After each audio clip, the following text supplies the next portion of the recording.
How's your behaviour right? This is continuing the piece about being married to a spook or spy or security forces, security services, operative. In the last piece I talked about a handler that I called A, coming up from Hereford. Pardon me. So in this piece I'll talk about the other handler who, just for the hell of it, because James Bond's Spectre movie has come out, I'll call this person M, but they're not M as in, you know, down at the MI5 and all that. M is a bloke who lives in the area where we lived at the time when I was married to this security forces operative, and they are ex-armed police, so they are somebody who has been trained in firearms and has reached quite a rank in the police. I would call it someone who has done the actual coalface stuff and has done some of the harder stuff in the police on the ground, but they've finally got the position where they do this stuff. I don't know if they did this stuff when they were at the police, but now that they're not at the police, now that they weren't at the police, they certainly did some kind of supervision, which is what you call handling. So as the other guy came up from Hereford, this guy who we'll call M for the hell of it, he was more like a local on the ground type supervisor. So M lived in this little cottage, and this is north of Leeds. There's this little place which is there was a series made about a place just not far away, and it's to do with horses and stuff, and he lived, you know, it's about fillies and mares and stuff and stallions, and he lived at the foot there somewhere. So I only went to see this guy M once. I think I'd bumped into him perhaps before, I'm not sure, but I mentioned in the other piece about how the handler ends up rather more involved in marriage counselling. Counselling's not the right word, marriage guidance, than he would otherwise be. Their job is not to hold a marriage together. Their job is to be someone for the operative, the spy, the spook to bounce off in order to find out what the best path forward is that serves Her Majesty's service that bit better than being in an unhappy marriage. And they've got to manage that transition. Now, they do it on a horribly professional basis. Your spouse, who is this spook and you don't know anything about it, your spouse manages on a very professional basis their exit from the marriage. So in some ways it probably means that your divorce is handled a bit better, but of course you have no idea, I had no idea until well after, years after the divorce occurred, that there was this thing behind it where in effect your spouse, being a spook, is at the pointy end of a pyramid or triangle or whatever, and that pointy end is all you see.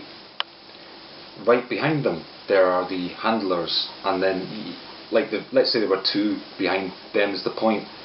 There's the handlers on one side and there's a family on the other, and then behind that you'll have other layers of people, but there's a whole arrowhead of weight behind them, an organisation that will ensure that things go in a certain way.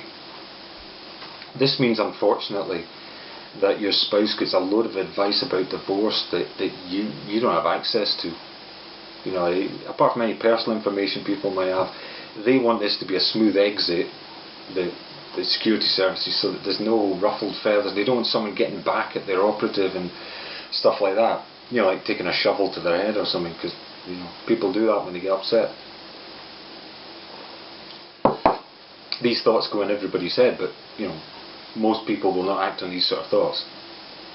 But the handler's job is to try and simply make this problem that they've been told of by the spook, that this spook has got a personal issue in their life that is fairly major, and, you know, the job's part of it. But there's also the personal side. They also, I think their ex-partner became available, and this is horrible, their ex-partner was a lot more solvent than I was, so I had unemployment at the time. And of course I'm there fighting to save the marriage sort of thing, although I didn't see it in those terms. I thought I was just working hard to try and get back a job so as me and the wife wouldn't argue a lot. But in reality, It was actually it took very little. When your spouse has got somewhere to go, as well as the push factor of there being problems at home, like their husband's unemployed or whatever, this is irresistible. You've got the pull factor of there being another person. You've got the push factor of there being problems at home, which they could work through, except they've got that pull factor acting on, plus their boss is saying, look, you want to get this over with as neatly and as harmlessly as possible, trying to treat your spouse with respect, but you've got to get out. So we went round to M's house, this little cottage, and he spoke in words along with his second or third wife that I just didn't understand. I mean, there's this conversation that went on that was what I would call trying not to communicate with somebody. There were a load of, I don't understand what went on that day. To this day I don't understand. They were speaking English, but words I just couldn't get with. So I assume they had some agenda, which, let's face it, security forces always have. And I make a wild guess that this was some sort of thing to impress me, because my spouse had decided that that was a line of attack, or they had decided that was a line of attack. And the ultimate thing is this: they are trying to professionally treat you with respect in regards of their operative being extracted from a marriage that has been decided has failed. Remember, you don't know anything about this. I had no idea. So this man and his wife are sat there in his cottage. My wife at the time is sat there, and I'm like over here. So we have this conversation. At the end of it, the M gets me into the lobby and starts talking to me. This is without the ladies, on the excuse that the ladies talk, and the men talk, men's talk. So he gets me into the lobby. And this is what this was all about. This 5-minute talk in the lobby. All the rest of the crap, not important. So basically, they're sort of trying to suggest that I might want to move to London. Now, having already got a job offer in Bristol, and my spouse basically said, well, I won't stop you, off you go. Remember, my spouse already knew at that time that she was pretty much going towards a divorce. She'd already, something in her head had gone off. I make a wild guess, her ex, who she'd only broken with because he was a selfish git, who announced that she'd have to give up her job in order to go marry him, and he wanted that kind of arrangement. This is what happens. She naturally enough wanted to go back with him, and therefore I was really just the interlude. The interlude lasted about 6 years, but you're really just the interlude. And you have no idea of this. And indeed, to be fair to them, your spouse probably had no idea of this. So the point is, I'd already announced that I had a job offer in Bristol, and I said, well, what do you think? Now previously my spouse, my wife, had been okay wherever we went to live. One place was on the coast, Filey I think the job was, with Cummins diesels, and then this other job was in this town north of Leeds, in electronics or something. And she'd been quite easy-ozy about where we went. Now for some reason this time she was digging in, and I said, well, you know, Bristol could be a pretty good place, it's a bit further south, maybe the money's better, more jobs, and she more or less said, well, off you go if you want. I thought, well, that's odd for your loving wife to say, oh well, bye then. But you just don't have any idea. So then it gets to this point where this guy, this handler, M, is saying, more or less suggesting that there might be maybe I should think about going to London, and he's tried to sound me out. They were really trying to give me a way out. Would you like to go to London and do a different job, like in programming or something like that? Because I'd shown some propensity towards programming. This is actually a bit of a red herring, because having done it once and done it pretty well, I did this 3-month project with a particular kind of Lisp programming, it's called. Having done it really well, I had no desire to do it again. It soaked up my life, and of course to me that's something that helped destroy my marriage. But of course my marriage was ended. I mean, I was the only guy that didn't know it. I think my friends knew it, and I think not all my friends, but a lot of the friends locally knew it. I think people at her work knew it, and obviously the security services were totally involved with this. So this guy M has more or less been giving her marriage guidance behind the scenes. And of course the guidance is, you've got to decide whether this is a goer or not. And if you're fed up with it, it's over, then get out as clean as you can. So of course she gets lots of advice where I don't. I should just say a word about this. What happens in practice is that you are subject to what the law requires for divorce. So this is still the same situation. I'm married to this woman who's a spook, but you're then into all the same stuff. It's all about covering up, right? The spook does not want to be found to be bad in any way, shape or form. So although the spook's prepared to move things along and get divorced, and it's me that had to instigate the divorce because she had committed adultery, and having got her to admit to it, I really more or less said to her, well, you've got a couple of hours, I'll be out with our friends, and when I come back, please don't be here. So, but she'd known this was coming for a while. I'd guess her bags were almost packed. I'd guess she'd moved some of her stuff out already. If I was her, I'd have moved some stuff back home, back to parents' house, which was a couple hundred miles away or something.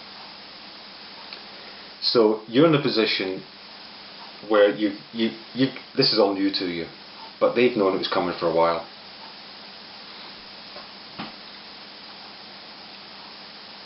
So they want the nicest exit possible, and the grounds for divorce are basically, apart from annulment, you haven't been together in bed or anything, there's adultery, there's unreasonable behaviour, and there's being separated for a large amount of time. Now if you think about what I said before, the Bristol job I got offered, it was sub-editor or editor for a magazine or something. She said, off you go then, nothing I can do about that if you want to do that, but sort of half encouraging me, and I found this very strange of course. So that was actually an attempt by her to, now that was quite early on, that was probably 1990. So actually we'd only been married 3 years at this time, so I rather suspect that her ex, word had got back to her through her family, because there were connections there, that her ex, I think, his marriage had only lasted a few years and had hit the rocks. 6-7 years is quite a common thing, 6 to 8 years. But she'd failed therefore to encourage me to go off, and then she could have said, you see, we've been separated for 2 years or something. So that was knocked off. So you're down to unreasonable behaviour and adultery. Now it turns out she was quite resistant to admitting to being adulterous. This, not only spooks would do this, but she'd always wanted to keep her sheet clean. And I just drew the line. I just said, look, sorry, you want not only that I get the divorce going, because really it was me that'd have to do it. You want to be free of me, okay, but you also want, now having, I didn't say this, but having pretty much destroyed my life, you now want me to say that it's unreasonable behaviour, not adultery, which I more or less said, you want me to lie for you as well? So that's really two fingers.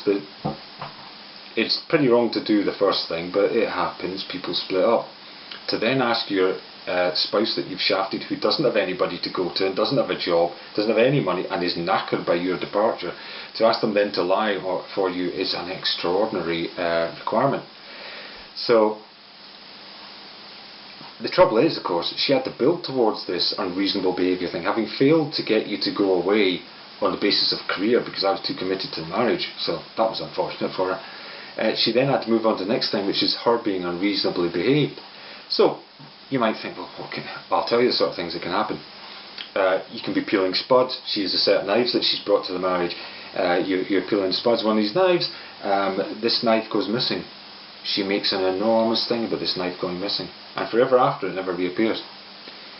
The most likely thing is that she cooked the whole thing up, wrapped the knife up in the peelings, dropped it in the bin, put the bin out, and made sure that you would have no chance of finding this knife again. Then she made a big thing about it. Okay? Other unreasonable behaviour, anything really, anything will do. But basically, the short version is she has to be nasty to you, because that's what unreasonable behaviour is. She spends like a year and a half being nasty to you in order that she will be able to say to you, haven't I behaved unreasonably? And you say, God, yes, she has. And the idea was that the whole subterfuge would be that, and I was never to find out that it was adultery. But we had a head-to-head, and she probably cracked a bit thinking, God, have I done enough? So That's how it went. But behind her, there is this whole organisation of people who's trying to keep her in line, and the handler is part of that. So, to call them marriage guidance counsellors isn't quite right. They want it definitely one way or definitely the other, and they will assist her to end the marriage. And of course that means she has access to all sorts of advice that you don't have, and they just want it moved on. They don't mind how it happens. So you're pretty ruthlessly treated as a commodity that has to be dealt with, a problem, an issue, not as a human being. That's not important. And then eventually, she left, and I was able to try and get on with things again. Thanks for watching and listening.